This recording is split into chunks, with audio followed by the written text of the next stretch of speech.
এবার কোনো প্রকার কার্ড ছাড়াই নিম্নবিত্ত ও দরিদ্র পরিবারের মাঝে স্বল্প মূল্যে টিসিবির পণ্য বিক্রয়ে উদ্যোগ নিয়েছে চাঁদপুর জেলা প্রশাসন। 5 মে বুধবার চাঁদপুর শহরের 5টি গুরুত্বপূর্ণ পয়েন্টে এই টিসিবির টাক সেলের মাধ্যমে বিভিন্ন খাদ্যপণ্য বিক্রয় করা হয়। চলতি রমজানের 1 মাস ব্যাপী শহরের গুরুত্বপূর্ণ 5টি পয়েন্টে এভাবেই প্রতিদিন 400 জন ভোক্তার মাঝে এসব খাদ্যপণ্য স্বল্প মূল্যে বিক্রয় করা হবে। 450 টাকার এই প্যাকেজে রয়েছে 2 কেজি সয়াবিন তেল, 1 কেজি চিনি, 2 কেজি মশারি ডাল ও 1 কেজি ছোলা বুট।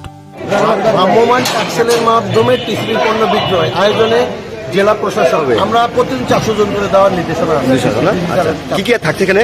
এখানে থাকছে মুসুরির ডাল 2 কেজি, ছোলা 1 কেজি, চিনি 1 কেজি আর তেল 2 কেজি, মোট 450 টাকার প্যাকেজ। আমরা জনগণের কাছে সহযোগিতা চাই যাতে আমরা সুশৃঙ্খলভাবে আমরা এই মালটা পরিবেশন করতে পারি, যাতে হতদরিদ্র সবাই যেন এই মালটা পায়। আমরা আমাদেরকে ডিসি স্যার যে দায়িত্ব দিচ্ছে আমরা দায়িত্বটা যেন সুন্দর মতো পালন করতে পারি, আমরা জনসাধারণের কাছে সেই আশাবাদ ব্যক্ত করছি।